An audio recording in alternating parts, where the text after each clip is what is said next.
La scuola DF è una scuola di formazione professionale nell'ambito della ristorazione. In particolar modo qui noi qualifichiamo e diplomiamo ragazzi che andranno poi a specializzarsi in cucina, pasticceria, caseificazione, sala e bar.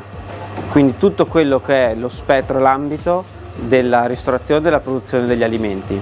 Oggi abbiamo l'onore di organizzare, ormai come tradizione della scuola, una delle cene di effetto, ovvero una cena che vuole far vedere e mostrare ai ragazzi la bellezza e la bontà della tradizione che ci circonda e far vedere ai genitori, orientatori e ospiti quali sono le grandi e le immense capacità dei nostri ragazzi stessi. Quindi oggi organizziamo una cena a tema veneziano con grandi personalità e ospiti del luogo, chef, cuochi, barman e quant'altro, che ci aiutano a mettere in scena una cucina, una cena tipica medievale veneziana. Noi crediamo profondamente che il lavoro sia formativo e il lavoro nella ristorazione è un lavoro particolarmente significativo perché educa i ragazzi al rispetto, alla cura delle cose, se si vede come vengono preparati i tavoli, la cucina, e quindi è estremamente educativo da una parte e dall'altra introdurre anche molti ragazzi stranieri nella cucina italiana vuol dire farli entrare per la porta principale della nostra cultura, e quindi è una grande occasione per loro e anche per noi come insegnanti. Per preparare un evento del genere servono almeno 15 giorni,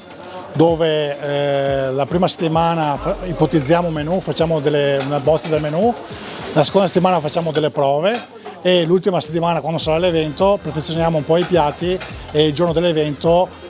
partiamo dalla mattina presto per riuscire a fare tutto, visto che partiamo dal pane e tutte le basi che si devono fare in cucina, la pasta fresca e così via. Sono molto importanti perché loro capiscono l'organizzazione, quindi a partire dalla scelta del tema, il menù, la tipologia di servizio e tutto quello che è la decorazione della sala e dell'ambiente, quindi i colori, il centro tavola e l'estetica.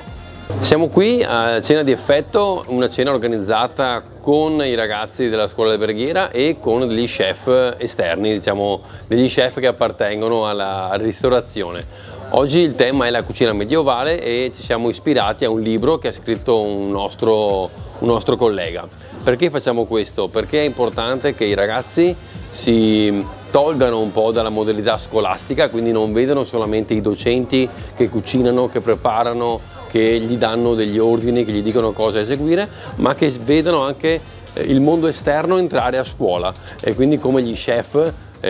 producono, come gli chef manipolano gli ingredienti, come gli chef inventano anche i piatti, e quindi è per questo che noi molto volentieri collaboriamo anche con altre realtà, ristoranti e quant'altro. Il nostro obiettivo è quello di preparare dei ragazzi per un'esperienza reale, che sia a contatto con la gente anche attraverso questo tipo di manifestazioni come quello di questa sera. Questa sera infatti proporremo un aperitivo a base di rosa, per ricordare quello che era l'aspetto aristocratico di un tempo, e quindi proporremo questa particolarità che i ragazzi prepareranno loro stessi. È una simulazione di realtà, anzi proprio una cena reale, in questo caso tra l'altro con un menù medievale, quindi si insegnano ai ragazzi anche cosa possono mettere in una cena medievale e cosa non possono, perché l'America non è ancora stata scoperta e quindi giustamente loro hanno dei prodotti limitati per questa cena.